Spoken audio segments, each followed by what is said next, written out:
Welcome to Behind the Muscle podcast. Today's guest is an NPC bodybuilder. Today's guest is Edward Lee. Edward, welcome to the podcast. Hey, thanks for having me, man. Yeah, for sure, my man. So, looking forward to just learning a little bit more about you today, Edward. Before we kind of get to that point, I would like to know who are a few of your favorite bodybuilders of all time? Uh, I would say of all time, if I had to, I guess keep it limited because I am a huge fan. My Mount Rushmore of bodybuilders, I would definitely have to say Lee Haney, um, Jay Cutler. Huge fan of him, but I definitely have to still put him on there as Kai Green. And as of recent, I'll hold on to that one. I'll have to say Sean Roden. Okay. Only reason I say as of recent is because Phil Heath, man, just I think I became more of a fan of him uh, a little bit after the career. Just when he started to exude more of his personality, so to speak. Mhm. But still, I still think he's a great dude though. Cool. I just want to ask you, is Lee Haney, out of all of those names you just named, is he number one for you? For me, I would definitely say I would say yes. Okay. What? Yeah. Why? Tell us why. More so because I think, um, and no difference than maybe what Ronnie did when what Ronnie or a few more guys did when they came into it. I think he, I guess you could say, not necessarily revolutionized the sport, but he definitely brought a look that I don't think gets enough credit as far as the aesthetics and the mass that he actually had. Most people look at him and just say, okay, well, he was more aesthetically pleasing. But I think Lee was a pretty full guy top to bottom. Okay, now I got to ask you this because you just mentioned Ronnie's name. You don't have Ronnie on your Mount Rushmore. Why not? Um, More because I would say definitely a huge fan, but you kind of you I tend to I gravitated towards his work ethic. Um, and he's actually a guy that's from the South. But I think probably wouldn't make my Mount Rushmore because just once he, I guess, transitioned from competing or when he started to hit his decline, I just wish he would have left a little bit earlier. Yeah, yeah. Sometimes I think like people tend to remember you. They tend to remember you at your peak, but I think he may have stayed around a little bit longer than he needed to or had to, because after he got, the eight, then that was pretty much the pinnacle of it. Yeah. Awesome, man. Okay, so let us know, Edward, at what age you started lifting weights, and then why did you start lifting weights at that specific age? I guess playing around with it, definitely 12, 13. My dad, he used to train a lot in the yard. So I just go out and, whatever he did, I wanted to do. Wherever he went, I wanted to go. But as far as actually having structure with training or any forms of weightlifting, it was in high school, ninth grade, when I started playing football. Okay, awesome. Okay, so I kind of like to use that question just to transition to my guests, their upbringing and their childhood. So I would like to know just a little bit more about, where you grew up, Edward. Talk to me about, your childhood, the sports that you played, and walk us kind of up to about high school, and then we'll transition from there. Okay. Okay. Yeah. So I grew up in a small town in Sunflower called small town in Mississippi called Sunflower. And it's about if you're familiar with blues, it's about 8 miles from Indianola, where BB King is from. Okay.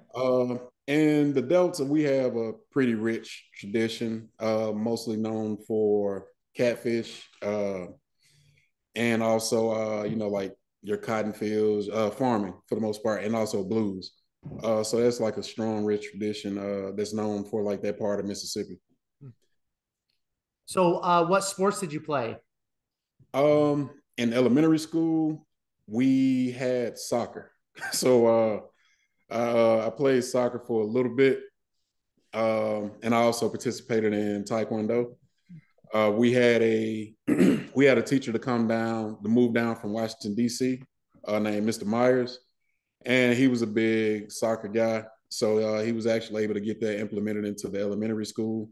We would play the same teams over and over, but it was something good for extracurricular, just to make sure that the youth had something to be engaged with. Hmm. Now, in your area that you grew up, was poverty something that was quite prevalent? If so, touch on that if you don't mind. I would say hindsight, yeah, but I think my parents did a great job at making sure we didn't want for anything. And I think that's you can draw a parallel with the saying of you can't miss what you never had. We were always fed good, clothed good, had a togetherness. So even if it was a struggle going on, we never knew about it.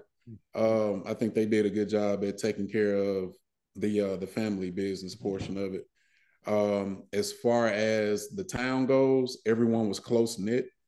You didn't, the crime wasn't high or anything like that, and it was to where, when I mean close knit, my uncle who worked for the city stayed down the street, had another uncle that stayed around the corner, cousins who stayed a few blocks away, and the population wasn't huge.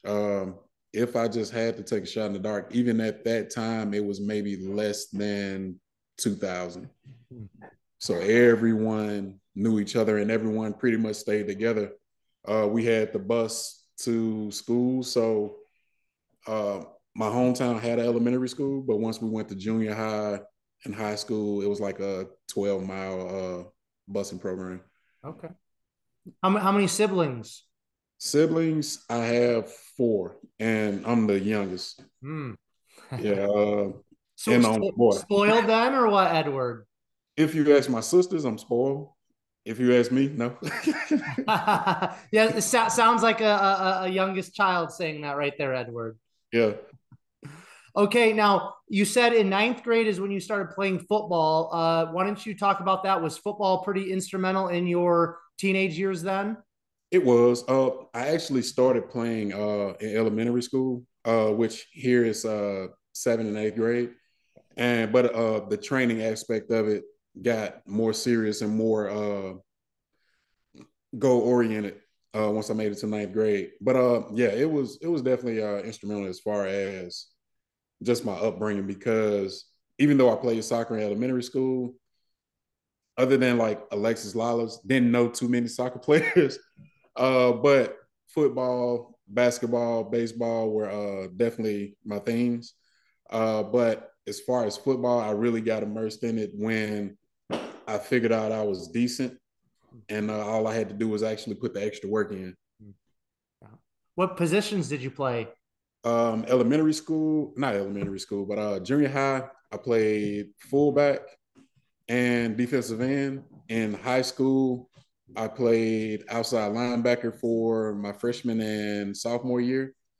And my junior year, jokingly, with my head coach, I was like, hey, I want to play offense. And he was like, all right, cool, we'll put you over there. So I ended up going back to fullback, which ended up working out great for our program. We had some pretty solid running backs to come through my junior and senior years in high school, and actually pretty much through my whole tenure in high school, we had a solid team. Cool.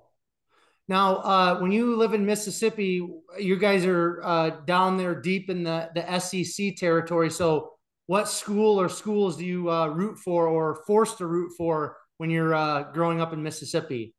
So growing up, I was actually a Miami fan. Yeah. Yeah, man, just I guess you could say like the glitz, the glam, the swagger they had. Actually being able to see a lot of those guys play while they were in high school was dope. And it got more I guess pronounced the older I got. Because Miami definitely had one of those programs that was top tier, and if you were somebody, you wanted to go there. Now that was kind of like back in what the early 2000s you're referring to. Yeah. Mid late 90s, early 2000s. Yeah. Awesome. Yeah. They were producing first round draft picks. I mean, just like crazy, man. Ray Lewis, and then I mean, it just the list goes on and on and on, you know. So Oh, yeah. good times. I remember them days.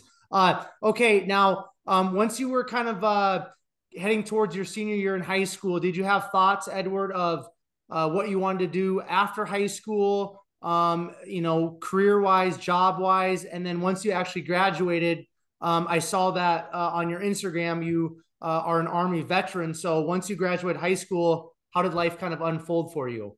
Well, while I was a junior, I was getting interest from I guess you could say more like Ivy League schools as far as their football programs, like Dartmouth, schools like that.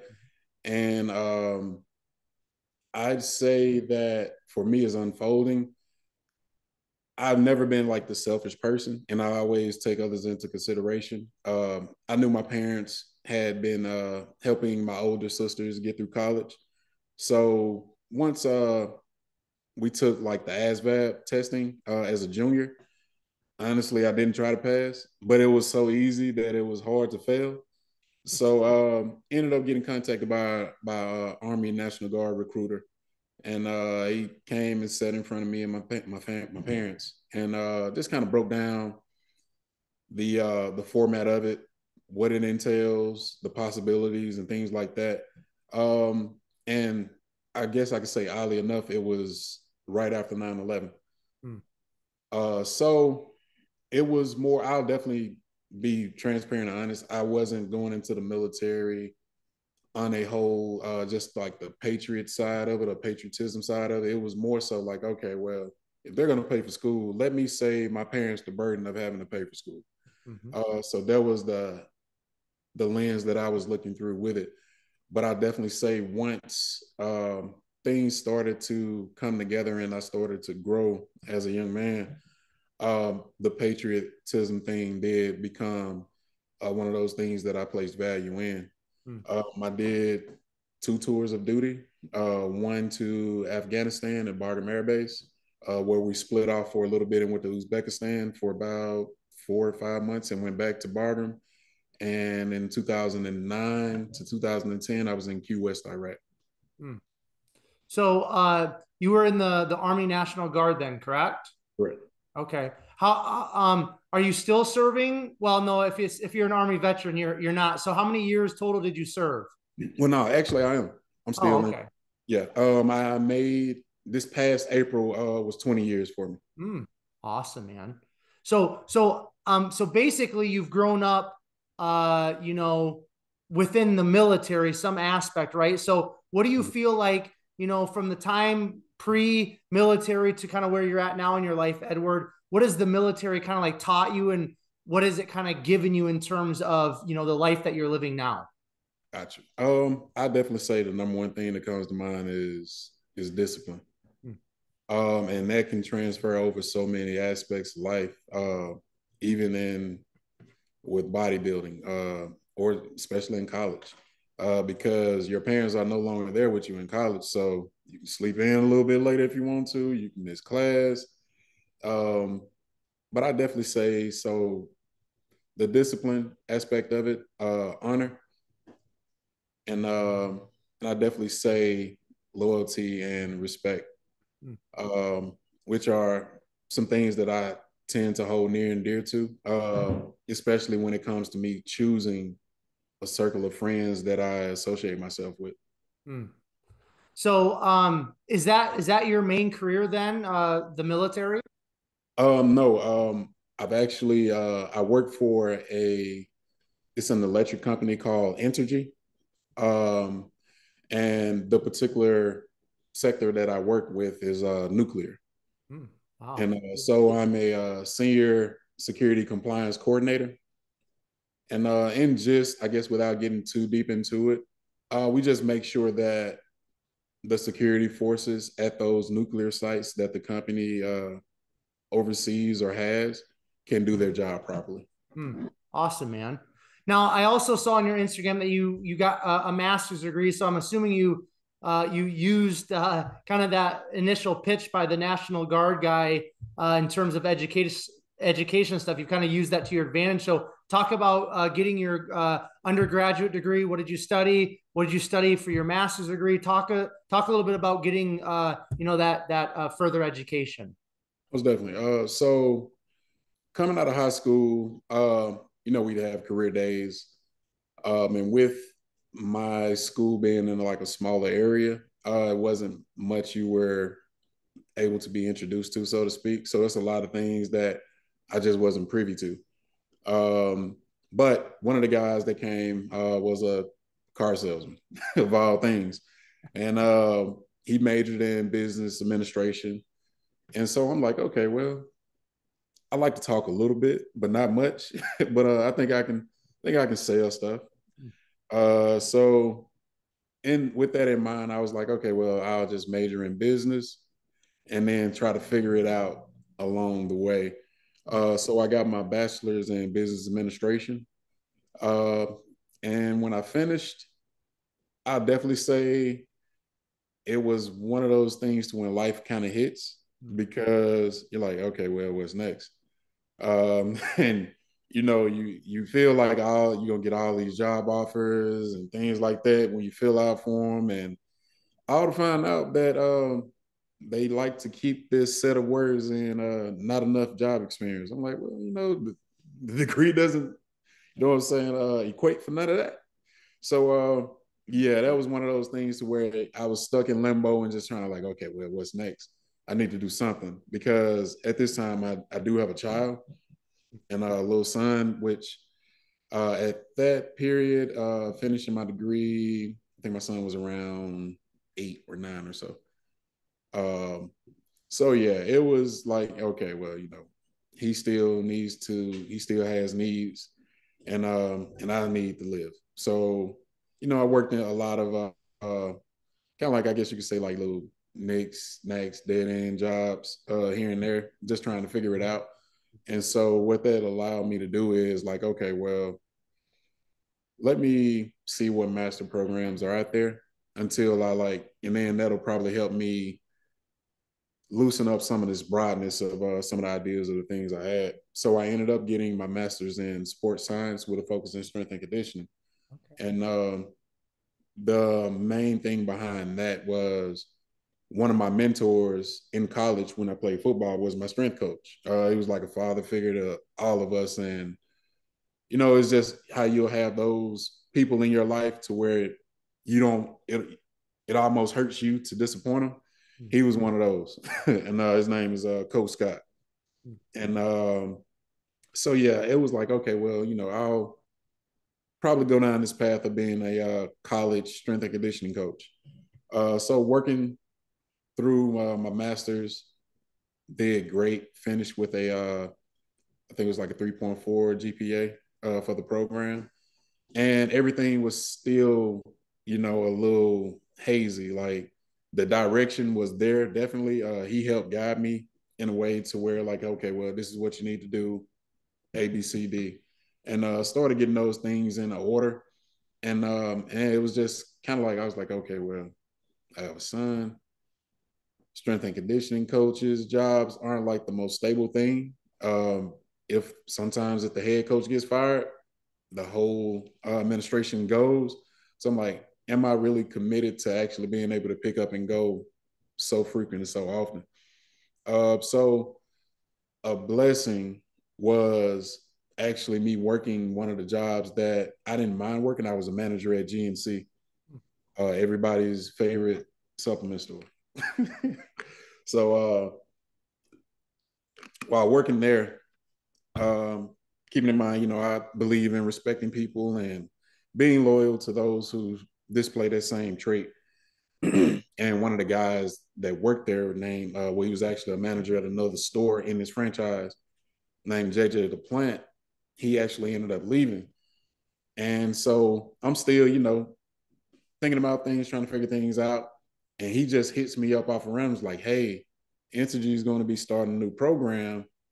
And, my dad asked if I knew anybody that was in shape who could probably fit the bill. And so he was like, man, you're the only person I know that's in the military who still actually works out. I was like, all right, man, cool. So, he did me the solid with that. I got hired, hadn't looked back, and ended up meeting some of the greatest people that are definitely a fixture in my life. Love that, man.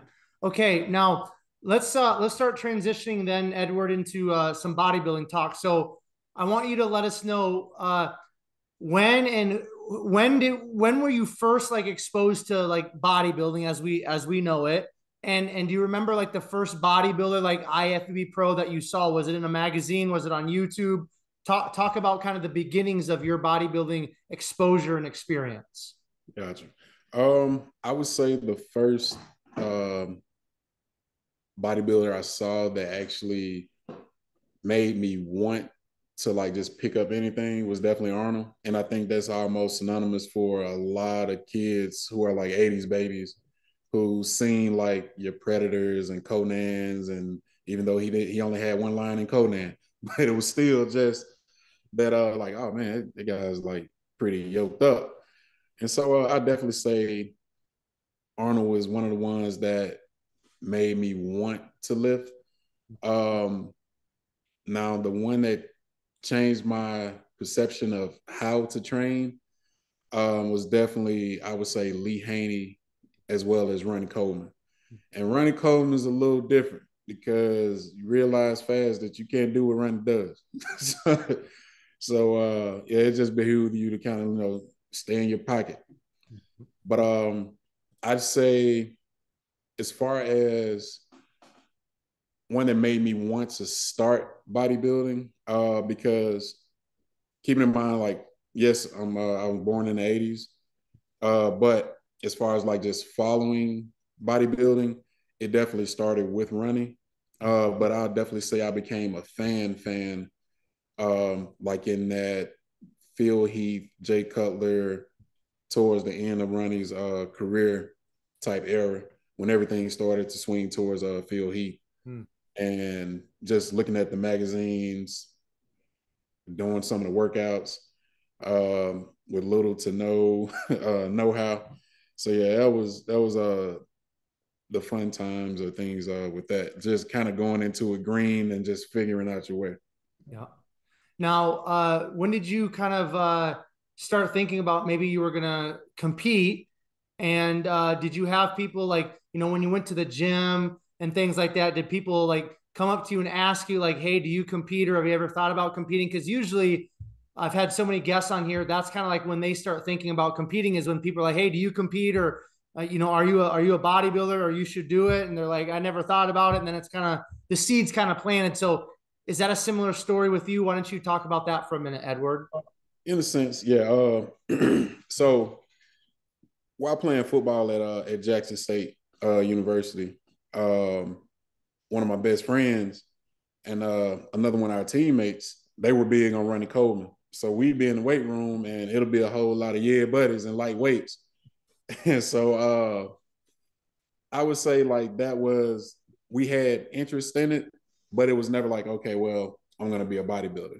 But everyone has that dream of going to the NFL or playing some form of professional football. So unfortunately, in 2011, when it was my year to come out, it was during the collective bargaining agreement year. So it was rough coming from, a D1 AA school and trying to get a solid look from a team. But, I did a few NFL regional combines, Canadian League tryouts, and, it just wasn't in the cards for me. And so from that period, to me getting ready to compete is when I started graduate school for sports science. And within doing that, we have a weight room facility called the Walter Payton Center. And so used to just, go in there and work out, train, so I could just have more of a thorough understanding of how to explain exercises for, the degree I was attaining. And it was a couple of old heads, guy from the area named Rod, and another guy um, named what's his name? I cannot remember his name. He's probably gonna kill me when he see me. But they used to, you know, go close in circles. So they were like, "Hey man, you ever thought about competing?" And I was like, "Nah, I just like to work out. I at least want to still look like I play football." And so we got to having conversations. Like it just used to be like every day they see me in the gym, like, "Man, you ought to compete." I was like, "Nah, I'm good. I'm straight with getting on stage in my underwear, man." And so they kept being persistent in it, and we ended up, just asking for a little guidance. And they gave me the tidbits they could. And just so happened, I hit my best friend up. I was like, "Hey, it's right, man. You want to do a show?" And it's almost like wherever he goes with it, I'm cool going with it. Wherever I go with it, he's cool going with it. And so just so happened, a guy named Daryl Hobson used to train him when he played football, like for summer workouts and things like that. Was an actual pretty great bodybuilder out of the state of Mississippi. And so he was like, "Yeah, man, well, we can go talk to Daryl, let him know what we're trying to do. He'll write us out a diet." And so we were about all while I'm still working on my master's. He's a smart guy. He's working on his master's in terms of like biology because he wants to do pre-med. And so we're like, okay, we're smart enough to figure this out. So we ended up following the same meal plan for about 21, 22 weeks. No deviations, no change. But we got in some of the best shape of our life. And it was just a fun time. And we ended up researching peak week because that's all we kept hearing about: peak week, peak week, peak week. And so we're looking at articles on the internet. Thank God for the internet. And I ran across an article that John Meadows wrote in regards to water manipulation supplements to implement during that peak week. Um, and so, the water load, it definitely sucked. It was new because we were just used to drinking maybe a gallon a day if we were drinking that. So to go from like 2.5 gallons for like the first 3 days and then just tapering it down, yeah, it was a haze. So yeah, that was a fun times in regards to that. So that was basically what led me into bodybuilding. And then once we did our first show, um, it wasn't necessarily okay. I'd be lying if I said didn't want the attention of women, but at the same time, it was like one of those, let me do this for me, and everything that comes along with it comes along with it. But yeah, we ended up getting bit by that bug and competed almost every year after that. We coached ourselves for like those first 2 years or so, and it was like, man, well, we're doing good for what we have and the knowledge base that we have. But let's, like maybe look into finding some guidance from like a coach or something. Yeah. Now, was this what year was this? 2012, 2013? This was 2014. 14. Okay. So, why don't you speed us up then? So you started competing kind of on your own and stuff. Then, when did you kind of first hire a coach and talk about that experience? Okay. So yeah, we first started competing in 2014, did a couple of shows in 2015. 2016, it was like it was introduced a lot about dirty bulking, aka just getting fat. So and that's definitely what I ended up doing. And so going into 2017, I asked around and ended up getting in contact with a guy named um, and was Ryan Hinton. He's an IFBB pro physique competitor, and he's based out of I want to say Baton Rouge. So got in contact with him, just let him know like, hey, this is what we want to do. And I was the first one on board with it. And then my workout partner, my best friend, he came along after, and so that was a dope experience to actually see how a coach who's coached other people does their program, from changes of your diet, changes of your cardio protocol, supplements, things like that. So it was definitely like an eye opener. And at that point, I think it registered to both of us is that, if we're going to be paying people to coach us, let's learn along the way and not just take it at face value. Let's get it to where, okay, well, in the event something happens to this person or life happens, which it happens with a lot of coaches. And I don't think they get extended that special set of grace by competitors like, oh, well, you just didn't respond to my check-ins. Life happens. And so, in the event, if something happens, we'll know what direction and what we need to do. So yeah, that was my first coach. And we did solid that year in 2017. I only competed in one show. And so, just when you got time to sit and think to yourself, you're like, okay, well, hey, he has a lot of physique guys, a lot of female competitors as far as like bikini, figure. And I was like the only bodybuilder. And so I was like, let me go and seek out a coach who's worked with bodybuilders and who can probably bring out my best potential.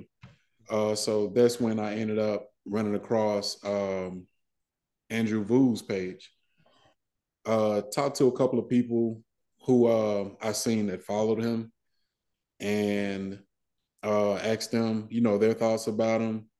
Looked at his work, and this is close to the summer, well, pretty much the spring, summer of 2018.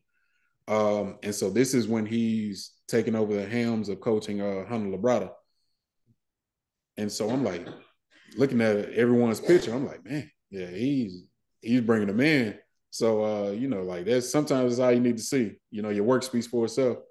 And so I contacted him, and man, responded right back.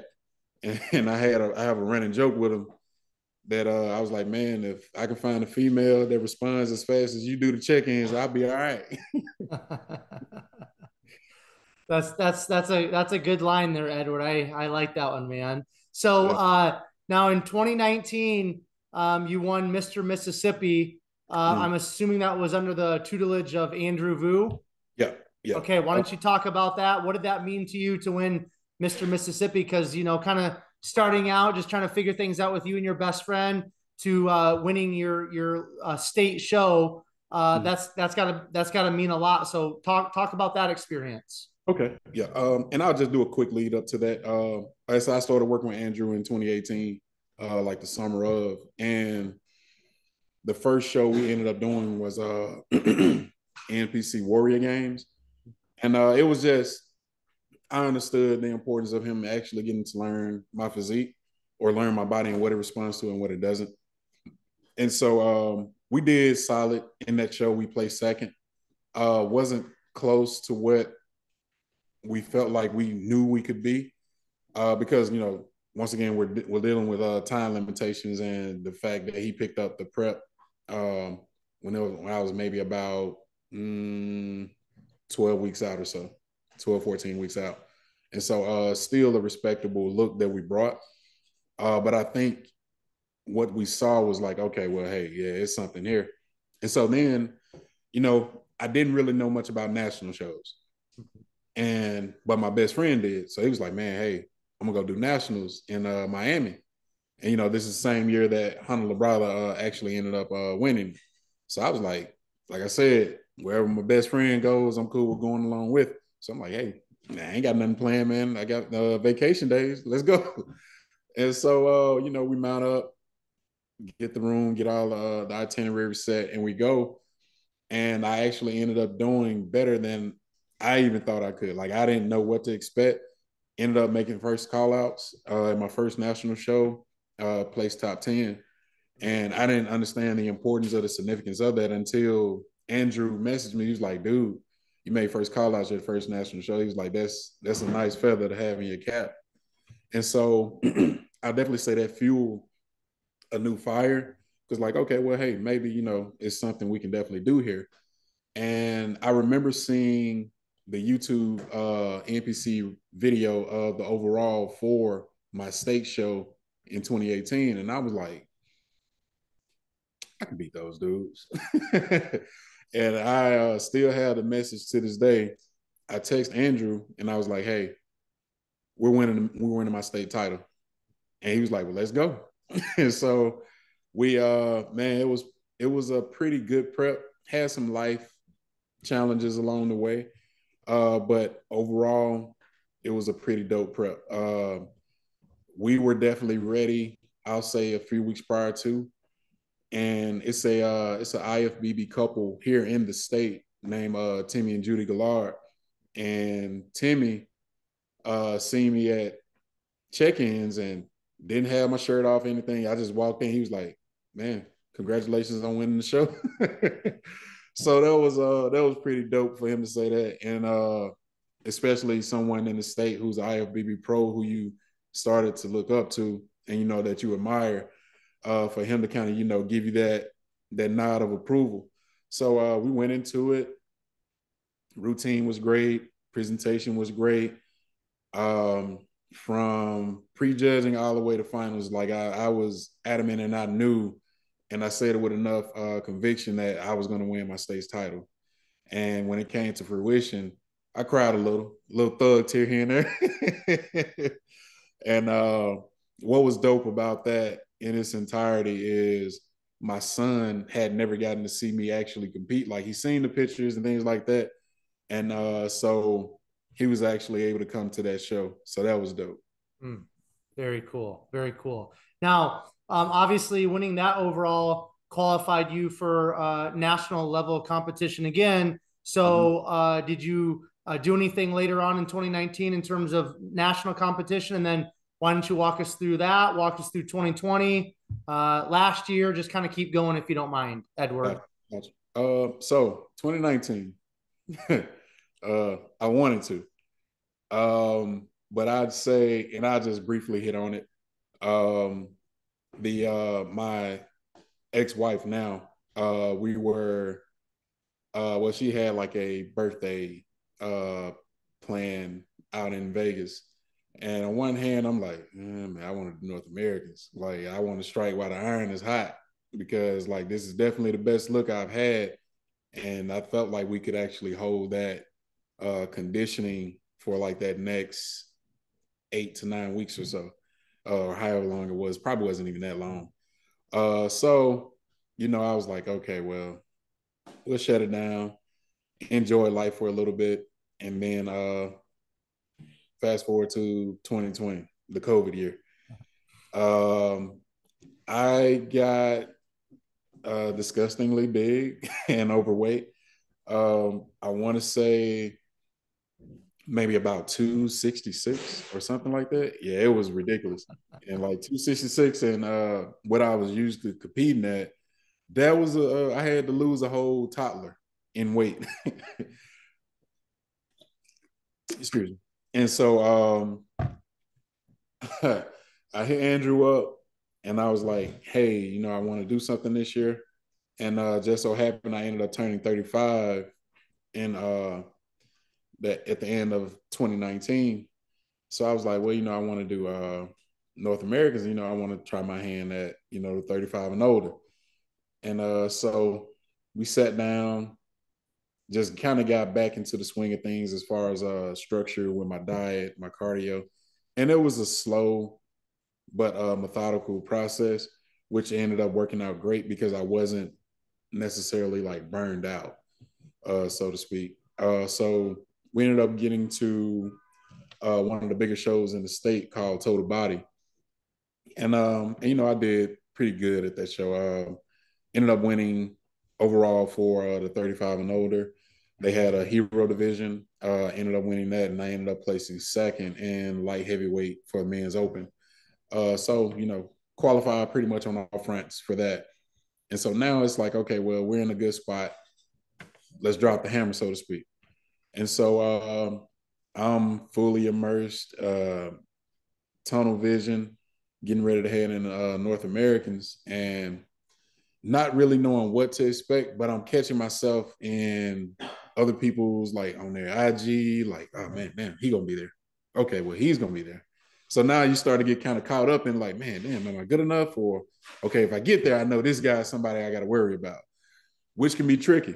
Everybody doesn't have social media. So it'll be those guys who just don't have social media and they show up and, man, they wow the crowd. But a guy that I paid close attention to, and I ended up telling them that later on, is Dougie. Is Doug. His IG is Dougie Flex. Yep, he's been on the podcast. He's an awesome guy. I love that guy. Dope individual. Dope individual. um, and so we ended up, just, you meet people, the energy is great. You ended up you meshing. And he was like, man, he was like, I didn't know when you was covered up. I'm sorry, I got to kind of talk like him when I speak. But he was like, man, I didn't know when you was covered up. Man, when I seen your legs, I was like, damn, yeah, he's a problem. So, man, we ended up, I definitely say, forging a friendship after that. The supplement company he's with now, X and Sledge, I have an ambassadorship with them. And that's going good. Hope to one day to become a sponsor athlete and to get to meet Seth. Everyone knows how Seth is, man. It's hard not to like the guy. And so that was pretty much almost the end of for 2020. I ended up placing fourth in the 35 and older. Pretty great showing. I had a lot of things to walk away with, and the critique I got from it was great and to the point. And so I'm like, okay, well, it's a couple of more shows this year. Maybe I'll try Universe. And they had Universe, I think it was in North Carolina this year due to COVID, which I think is usually in Jersey. So did that show, didn't do as well as I thought I should have, but it was good data nonetheless for me and Andrew. So what we noticed is once we hit a spot and it's great conditioning, for me to try to hold that, even if we dial it down some and try to kick it back up, my body is too tired out. So we noticed that we can have a long prep, but from show to show, it needs to be within a certain time frame, so my body doesn't tire out and it doesn't look so exhausted and it doesn't look as fresh as it normally would. So that was good for us. 2021, I took the year off more so just due to health reasons. And one of those, the gist of it was my back. And it was almost like one of those Branch Warren type injuries. I'm picking weeds out of the concrete. Felt a pinch, a shock went down my leg to the top of my foot.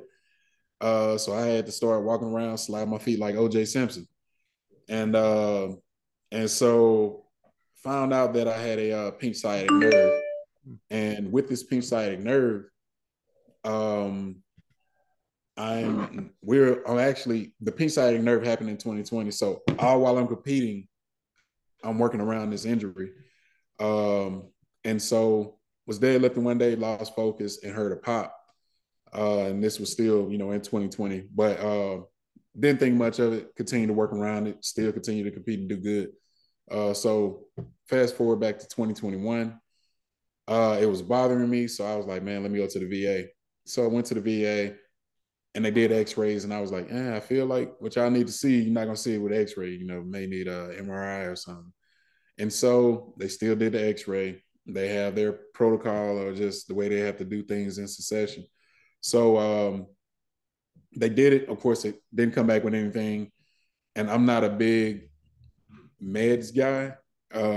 So they prescribed some things, and I was like, yeah, I'm not gonna take it.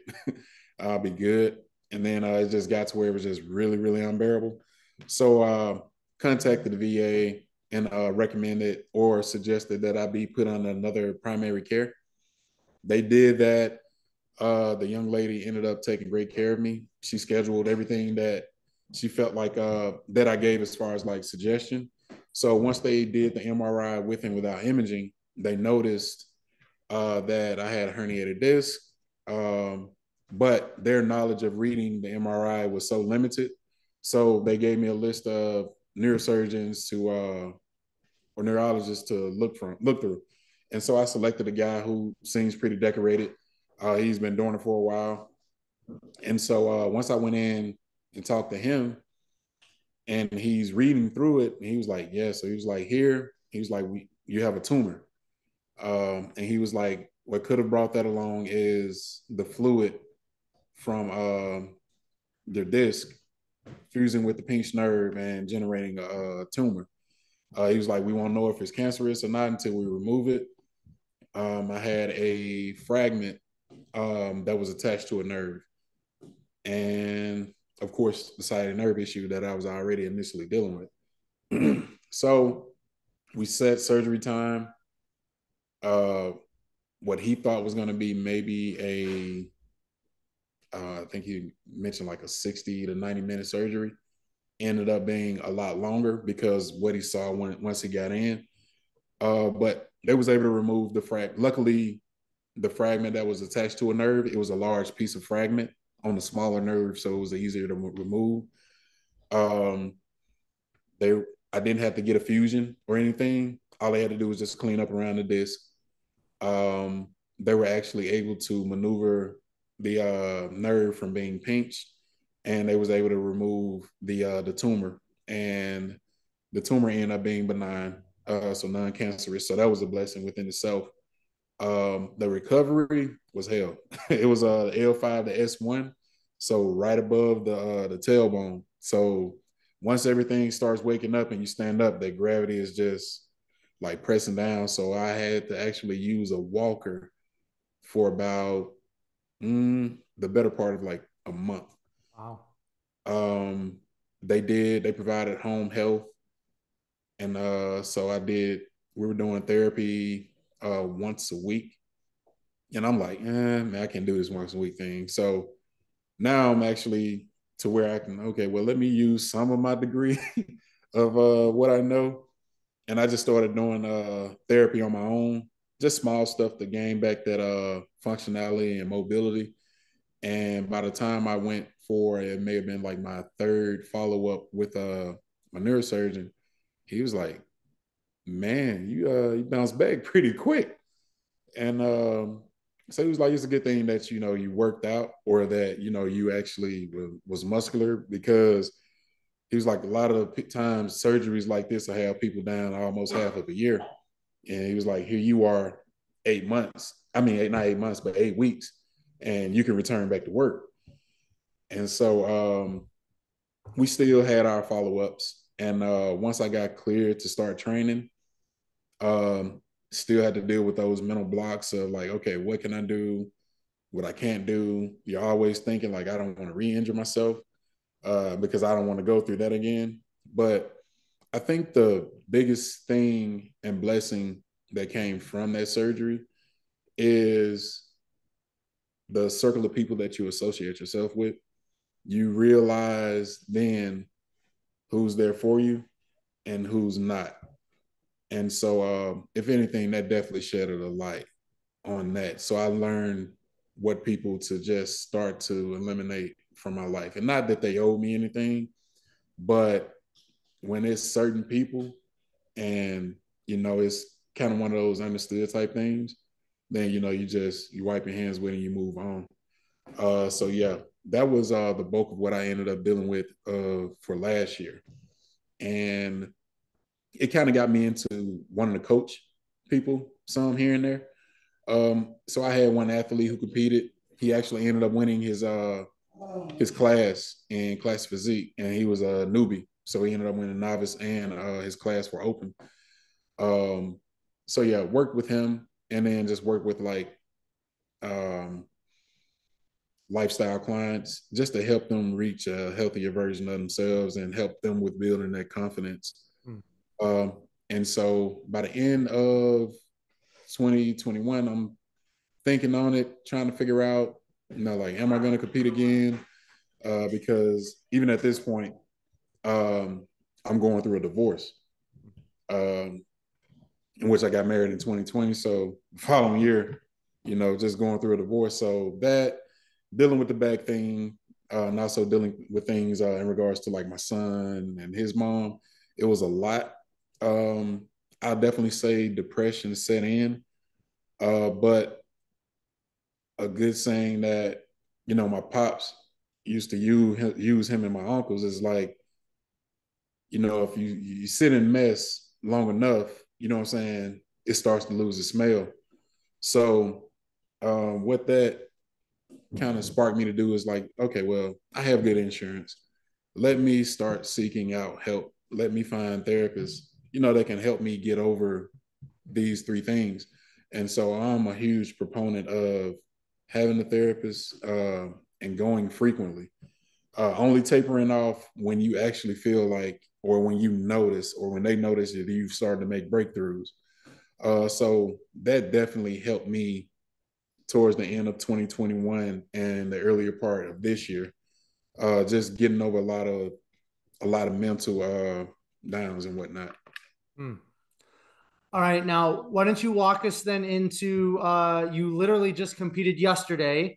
Mm-hmm. So that's pretty cool that you're taking the time to chat with us today. I really appreciate that, Edward. But so why don't you talk about, working through some of the stuff that you had to work through in 2021 coming into 2022. When did you kind of start finding that mindset of like, hey, I would like to maybe compete again this year, and just walk us through kind of getting back into the groove of that winner's mindset in terms of bodybuilding competition. Gotcha. So I definitely say it started kicking in around like the springtime of this year, and it's kind of like when the competition season starts to take shape from NPC to IFBB. Everybody's competing, and so I'm like, man, I think I still got something. I think I just need to change up training methods and just train a little bit more with purpose and just prioritize different things.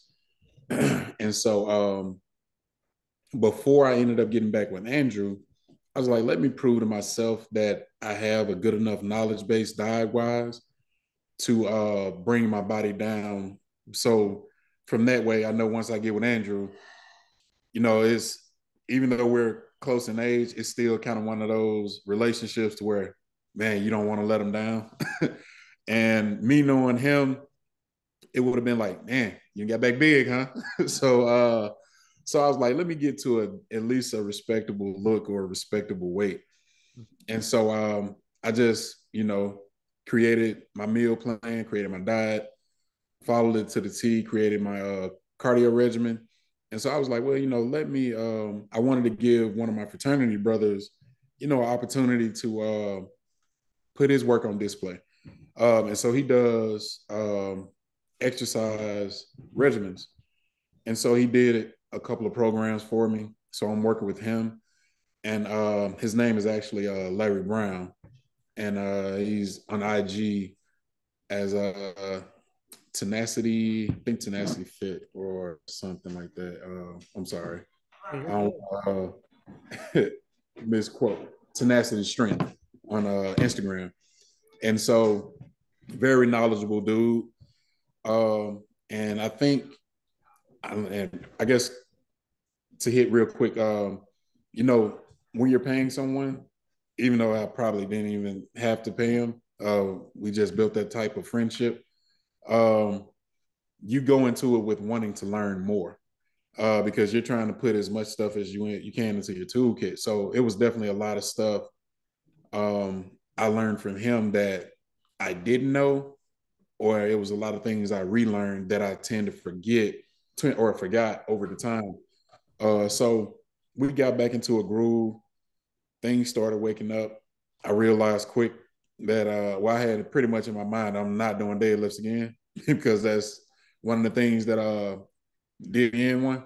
But I was able to do like rack pulls, which didn't require so much lower back recruitment.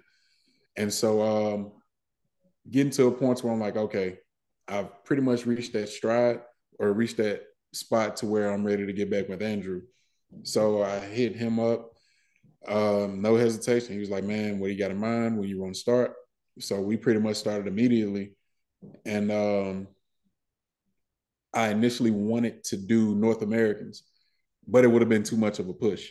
And me forgetting that I do better with a longer prep, um, he didn't forget. So Andrw was like, man, it's kind of early. He was like, your body responds better when we do longer prep. So he was like, let's just, follow the plan and then we'll just figure it out along the way.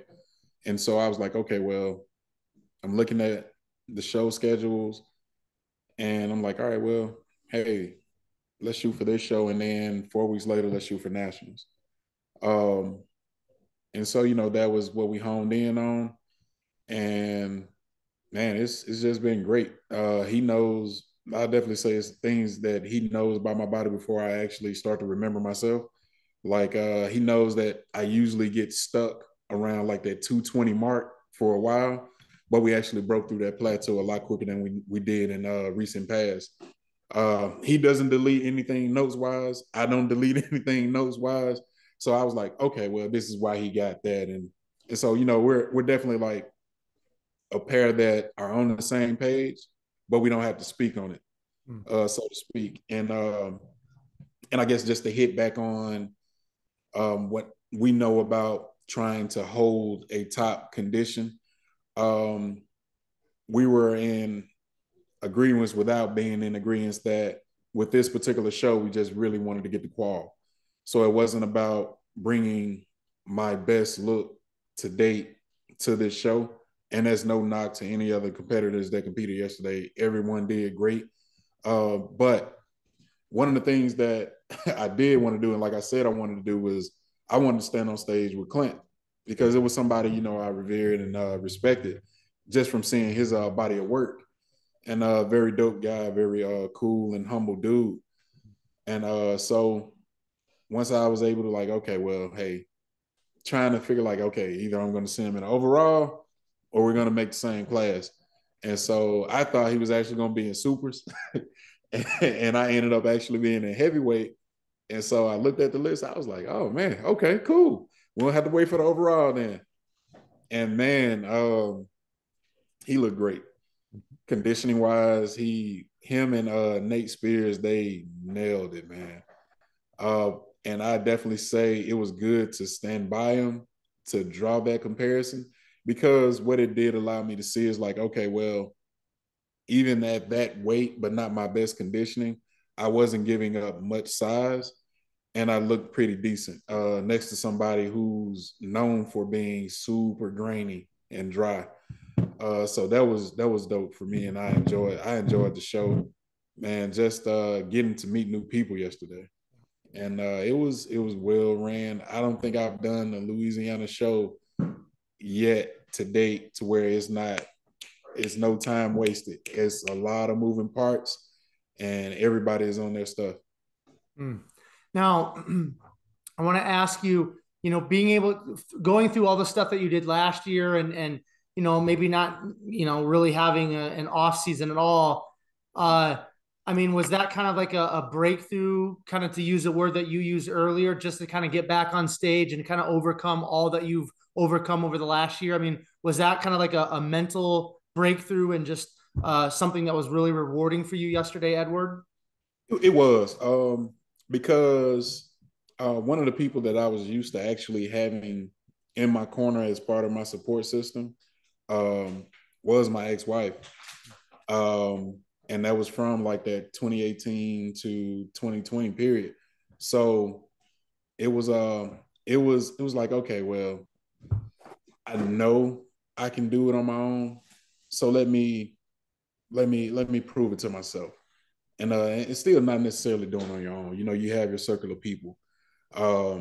And my best friend and my workout partner ended up moving to Dallas.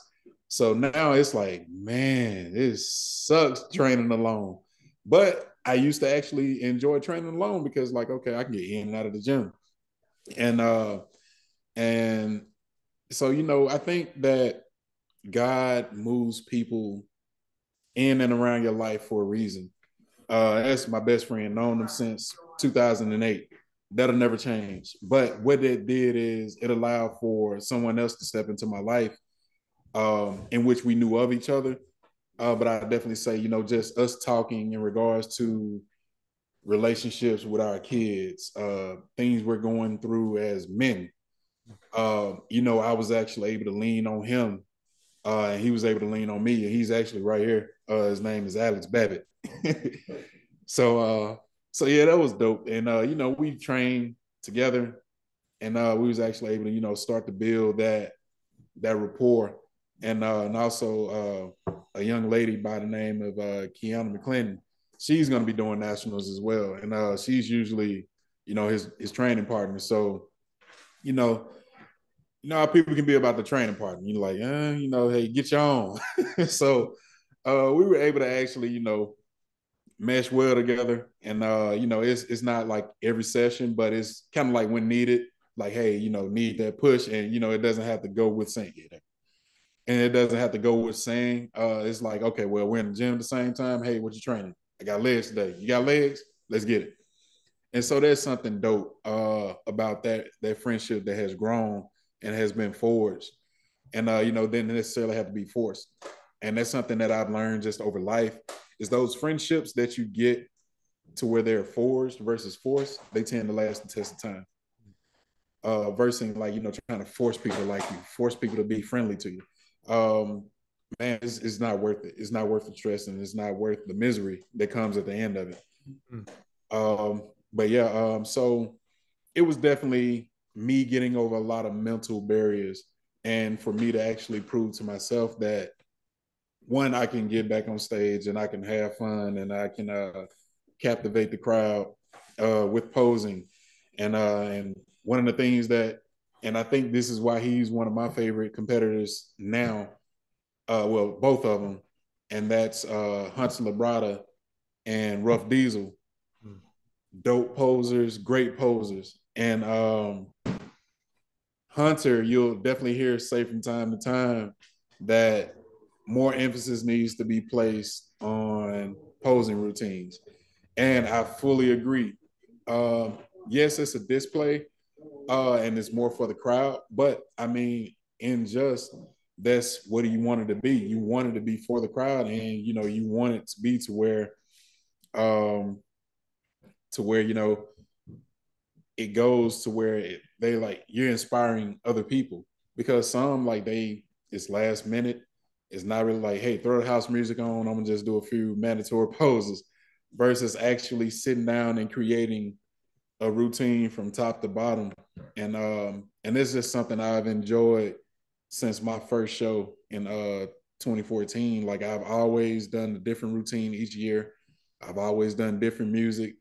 I've gotten better each year at creating, and just seeing people coming out more and talking about it, like your Terrence Ruffins, and just seeing them his process of how he creates his routine, which was similar in mine. I just didn't write it down with a pen, like I put it in my notes. Um, but yeah, it's definitely one of those things that I enjoy and pride myself on, and I definitely think that I delivered on that yesterday, especially once I finished and got dressed and walked past a few spectators, and an older gentleman was like, "Hey, that routine." That was a panty dropper, man. It's almost a few panties got thrown on stage when you finish.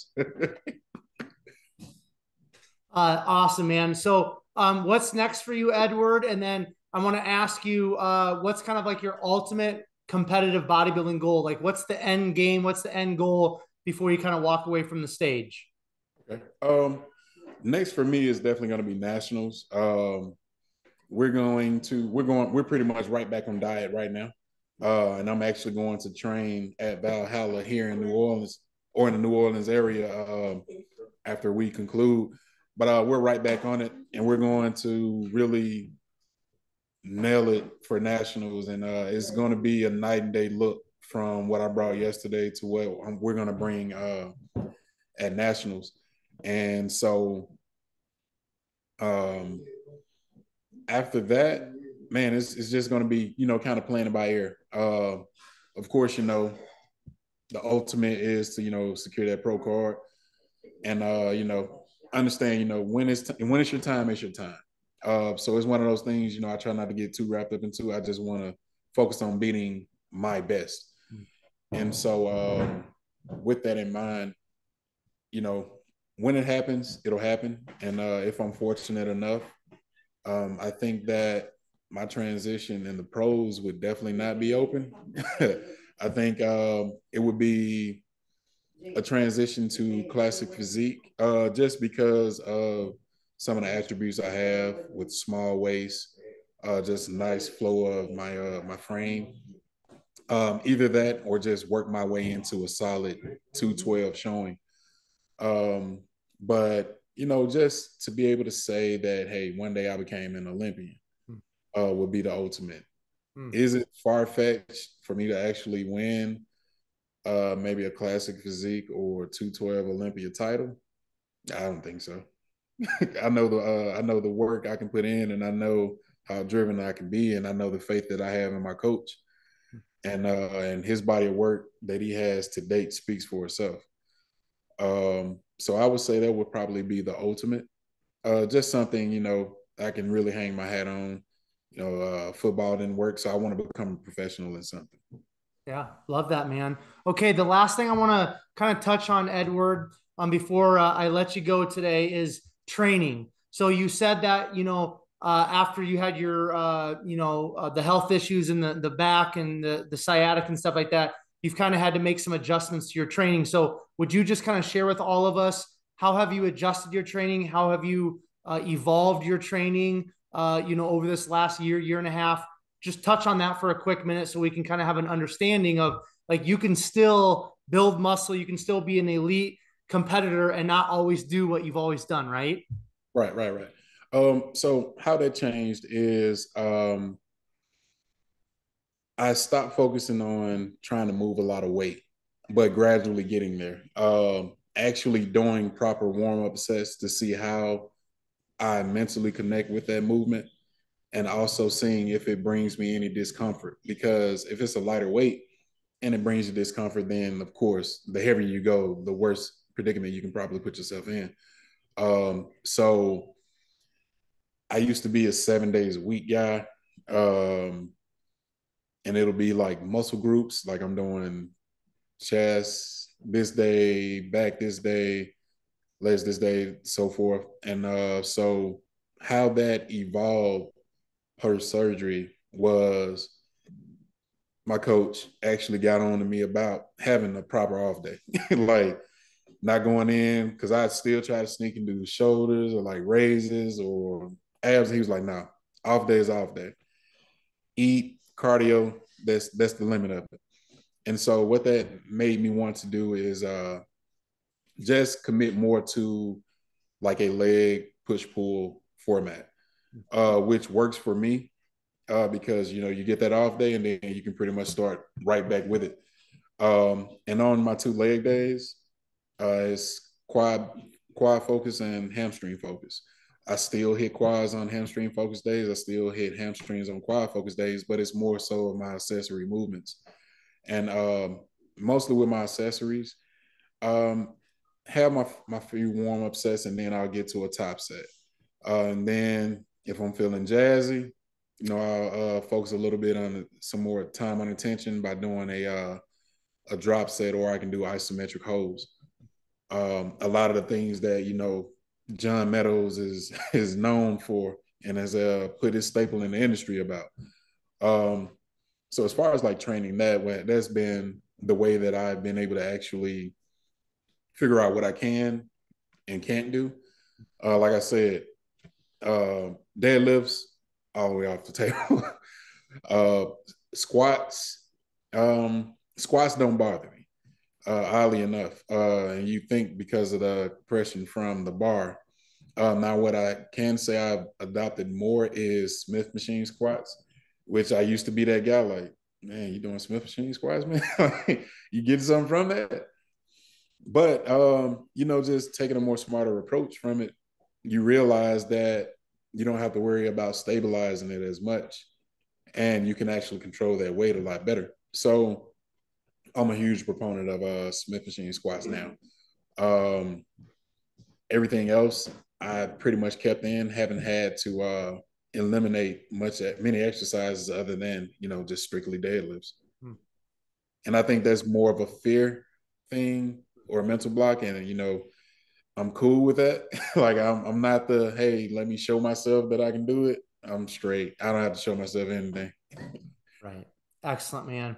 Okay. Last question I want to ask you, Edward. What do you feel like bodybuilding has taught you, or what do you feel like bodybuilding has given you? I would say it's taught me, or it's expounded more on my things that just being picked up along the way with the military, like discipline. I definitely say that helped in regards to bodybuilding, just being able to stick to a plan, not deviate from. But it's helped me with being more open. I'm almost like sort of like an introvert, but I'm slow to warm up, and then kind of like once you get me to open up, then hey, everything is golden. So what it forced me to do is just to actually interact with people a lot more, and not necessarily keep up a fence and not be afraid to let people in, but also keeping in mind that once people show you who they are, believe them. But it's allowed me to be able to hugely differentiate from loyalty and respect. And a lot of people, they'll harp on both. Some will want more than the other.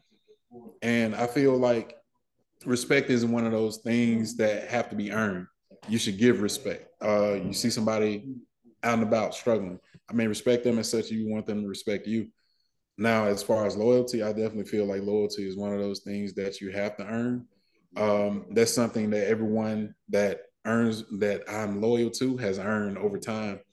I'll blindly give you respect. I feel like that's like I said, one of those things that should be given and not earned. But loyalty, different animal. Awesome, man.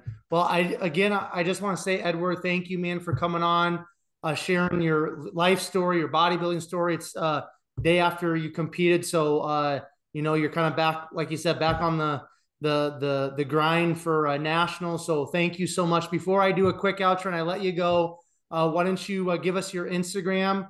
And if you have any final thoughts, any final words that you want to leave us, I'm going to turn it over to you. I'll do a quick outro and that'll be a wrap. So whatever you want to kind of leave with us, the platform's yours, Edward. Okay. Yes, my Instagram is Evil Q Nevel. That's EvilQuenevel. I'd say if it's anything I want to leave with those who may be considering competing, or who are current competitors, man, do not sleep on the fact that therapy in any shape or form can help people go through things on a daily basis. And sometimes those things can shape and mold you to force you towards a more negative you, and it kind of takes you out of your pocket. And sometimes you may sacrifice your moral ethics. So I think that just being open and considerate to professional help, and also understanding and knowing that you need a circle of friends who you can lean on, and they not, I guess you could say, criticize. They actually listen, like someone that you can vent to, and just having that circle of supporters and knowing who you can go to and what you can go to them for. I think is a proponent to just have to work on your own mental health, because I already feel like we don't talk about mental health enough as a human race. You know, we always try to tend to cope. So if I can leave anyone with that, it'll just be, you know, consider, you know, if you feel like you need it, consider, you know, just getting professional help. It can be of a great benefit later on in life because people are big on picking up energies. And if you're one of those people that just walk around and you're a ball of negative energy, man, people will dodge you and run. And that puts you more to feeling, you know, worse than you already feel. So if I could leave the ladies and gents with anything, I definitely say it'll be that. I love that, man. You said that you've started doing a little coaching. So if somebody wants to touch base with you in regards to that, Edward, is your Instagram the best way to reach out to you for that? Yes, sir. Yes, okay. sir. Okay. Excellent. All right, Edward, I appreciate your time. I'm going to do a quick outro and then I'll let you go. Okay. All right. All right. Excellent. All of you who are tuning into this episode of Behind the Muscle podcast, I just want to say thank you so very much. I appreciate all of you. I value all of you. And as I say always, if it weren't for all of you, the podcast simply wouldn't exist. So thank you so much for all of your guys' continued support. Two quick things here as we wrap up this conversation with Edward today. If you have not done so already, make sure you hit that subscribe button in regards to Behind the Muscle podcast on YouTube. And then also take this episode with Edward, share it on your Instagram stories. Make sure you tag Edward, tag Behind the Muscle so that we know that you listened specifically to this episode and found great value in it, in which I know you did. And then finally, I will leave you all with this. Remember, behind the muscle, there's always a story. We'll catch you guys later.